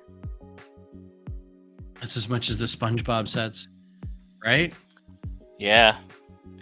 Yeah, it's amazing how much some of those, like Simpson sets too. Simpson sets are expensive. Yep. I think that's mostly for minifigs too, but it's. I think there's a lot of I think there's some cool colors in the Simpsons house, specifically. Oh, I see.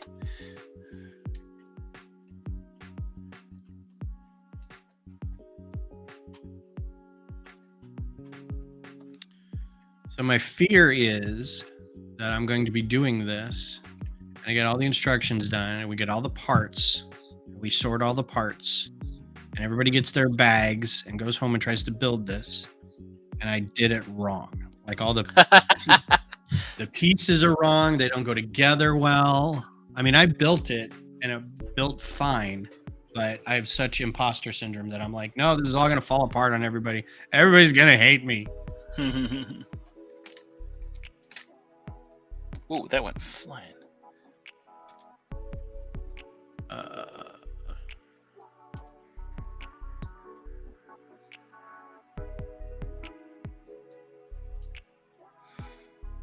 Anything in there?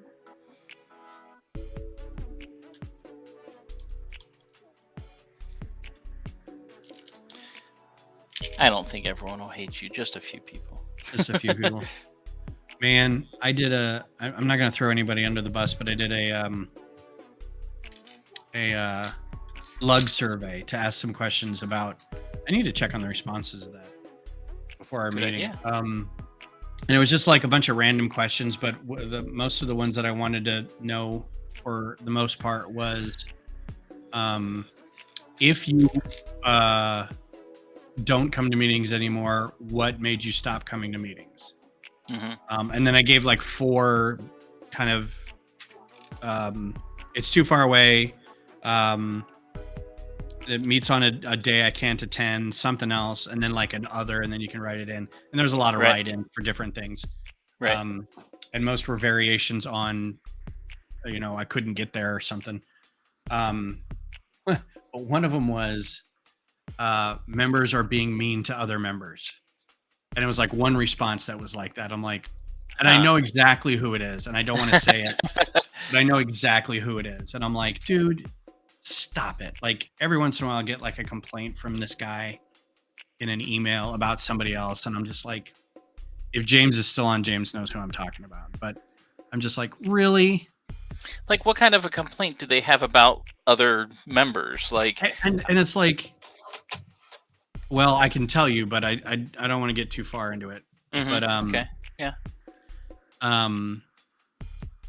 But it's also like, I had no idea really that if there's any animosity in, hey James, in the group, like I would hope that we're all adults, Right. in the adult part of adult fan of Lego, where it's like, this is bothering me. I really need to take it up with the person or persons who are causing me to bother, about it. Good answer there, James.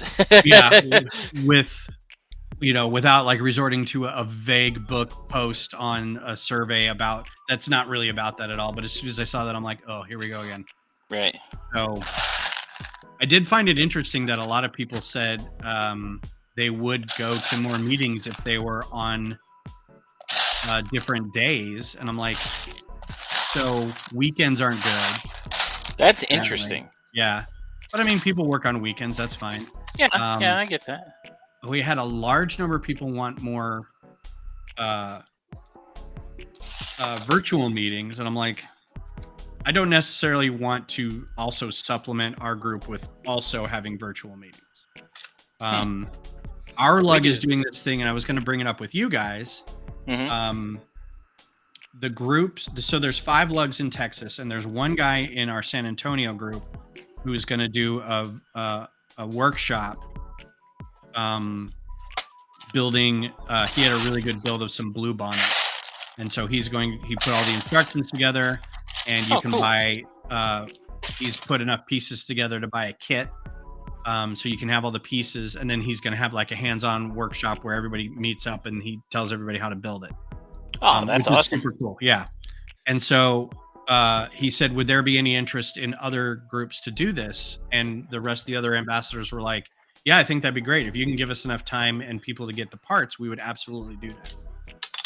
Okay. So I was thinking this could be something that we do like once a quarter or once every couple months. So each lug can pick, like, I'll do the first January, February one, and then Austin will do this one, and San Antonio will do this one. So over the course of the year, we have like Greater Texas virtual Lego workshop. And I was like, I think more lugs should kind of do this too. It's like, there's got to be enough institutional knowledge where somebody has a thing they're good at that they could tell other people about over the course of an hour and a half Zoom call or something. Like how to make instructions for your set, or how to here's how to build, like I keep using the foliage term, but a lot of people don't know how to do trees. Here's how you build up a base plate to be more structurally whatever, stuff like that. Right. I thought it was a great idea. So yeah, absolutely. Yeah, actually I think that's a fantastic idea.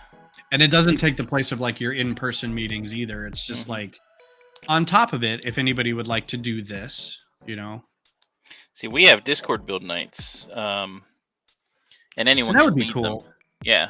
So like, and it can be anything. Like, you don't have to be necessarily building something, but like a lot of times I'm like sorting pieces because I have so many to do right now with the bins that I got. Right. But like, it's a chance to like hang out with people on Discord. Yeah. Just talk about things. People bounce ideas off of each other. Like, hey, I'm trying to do this. Anyone have any thoughts about like how to make this work? That kind of thing. Mm-hmm. I think we would do that more if I knew Discord or Slack was kind of going to be the way to go. And this is after Google chat rooms went away. Mm-hmm. I was like, we need to do something that's not just email, because I felt very disconnected just waiting for an email once a week or once every couple of days. And it's usually the train guys talk a lot. They talk all the time. Yeah. And their email, the TBRR guys, their email is like constantly firing off. The Houston guys are always talking. Our group, not so much. Like it was, even when the previous guy was running it, there wasn't a ton of email. Mm-hmm.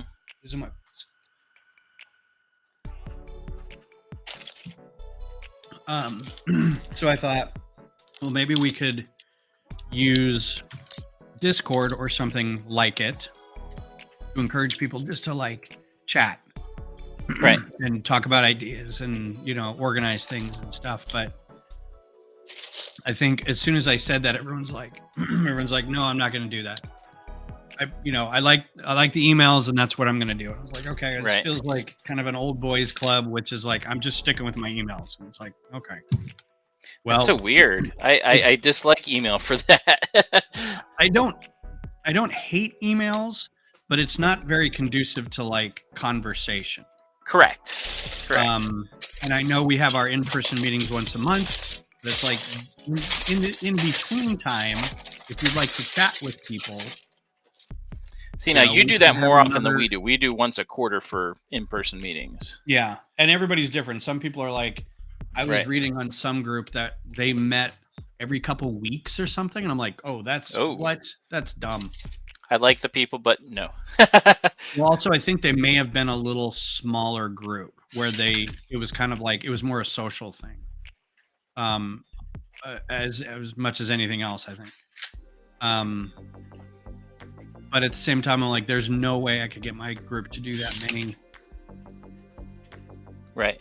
visits per month. But I think supplementing it with maybe a couple Zoom calls about specific, not just like hanging out, because I think like the Discord hangout kind of thing is fun. Yes. There's actually Sortlug does that too. There's a group called Sortlug that's got a Discord thing, and they have a Zoom call every so often. And it's just, it's like between 10 and 30 people, I guess, whoever get on, and they just sit there and chat and sort and do whatever. Right. So I think this is done. What do you guys think? Let's take a look. It better be done because I didn't realize it was so close to 10 o'clock. I think it looks magical. I think it. How you are? Little things here. Got a spider going into the skeleton. We got bones. We got his leg over there. We got spider webs. More bones. More spiders kind of crawling around. Yeah, I think that's awesome. I think it looks great. Oh, he got stuck. Well, that's not good. No. How did he get stuck? Is it the leaf? The low-hanging No, leaf? because it was going through there fine. That's the first time I've ever seen him get stuck doing that. There we go. Fluke. Yeah. He doesn't seem to go all the way out to the edge. I think you're going to be okay. Yeah, he goes right here. This is like right here is where his so if I get let's see. Get this little thing. So he's he's that close. So yeah. Cool. Perfect. I think that'll be a big hit. Yeah, I think it'll be fun. Where are we leaving you, Vab? I realize we haven't been talking to you a whole lot. Happily working.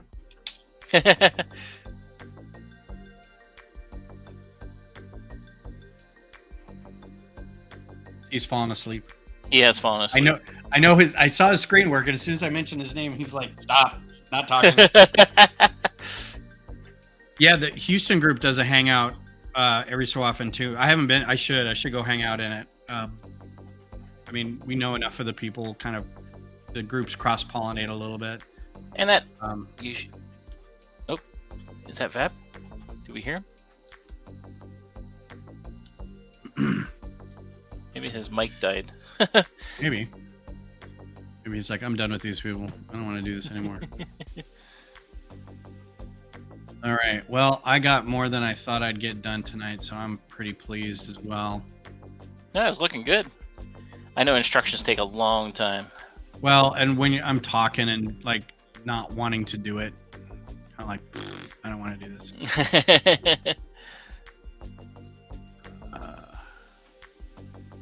Yeah, I'm so afraid that I'm going to get all this done, and it's just going to be a giant cluster, and people are going to have to like introduce their own bricks to get it to work right. And I have such a fear of this thing because I just can't not build a building that's not hollow. And so there's no support under here for these angled bricks. So it's got like weird plates under here and stuff. It fits together fine, but if like one of these slopes gets knocked in there, you kind of have to take the whole thing off and start over. And I'm like, I'm dumb. Whatever. So it's a little bit of delicate building. Well, up until right here, it's fine. Hmm. But after... Oh, I have been talking. Something happened. Yeah. Yeah, we can't hear you, Vab. Sorry. Your mic went dead. Yeah, something went goofy. It's fine. We're about done anyway. It's 10 o'clock. We weren't ignoring you. Yeah, You were asking. it's been like 20 minutes at least, too. He's probably like, God, these guys are jerks. Talking, and every time I say something, they're just like, well, let's keep talking about my own stupid thing. Oh, man. Your stuff looks awesome, though, Vab. Yeah, it looks great, Fab. Yeah, what the hell? What the hell, man? Oh, well, this was cool, guys. Thanks for hanging out again. Hopefully we can do this again next week if y'all are available. Mm-hmm. Maybe we'll have a more of a theme, or we'll build together again. We could do that. What was the thing we were talking about doing? Nightmares instead of dreams? Yes. Yeah. Or if I have yeah. time ahead of time to build in studio one of the sets that we can each take and like nightmares it up, maybe the turtle van. We do the turtle van. Yes, let's do the turtle van. All right, so Yeah. I can get instructions, and if I have time between now and then to like put it together, or if one of you guys does, that's fine. And then we can just go from like, we each get a copy and then like play with it in studio together or whatever. That'd be kind of fun. I think too, because Nightmares is already Z, with a Z. Is what? Yeah, Nightmares with a Z. They already have like, they're all already called Nightmares sets. They're dreams. They're all dreams themed, but they're called like Nightmare Train or something like that. So. Well, yeah, the eyeball ship is the nightmare ship or something like that, Yeah, which is fine. But yeah, we can alternate we're theme bending it. There you go. Mm-hmm. So, cool. I am not turtly enough for Turtle Club. Turtle. Cool. Well, I will see you guys next week then. I will be again on Sunday here, finishing up my Mars rover. So I'll see you guys solo then on Sunday, and make sure to check out Johnny and Vab on their streams Tuesdays and Wednesdays as they do stuff. Make sure to subscribe to them too. And thanks Missy and James and UR and whoever else was in the chat tonight for hanging out with us and keeping us talking. So I will talk to you guys later. Bye.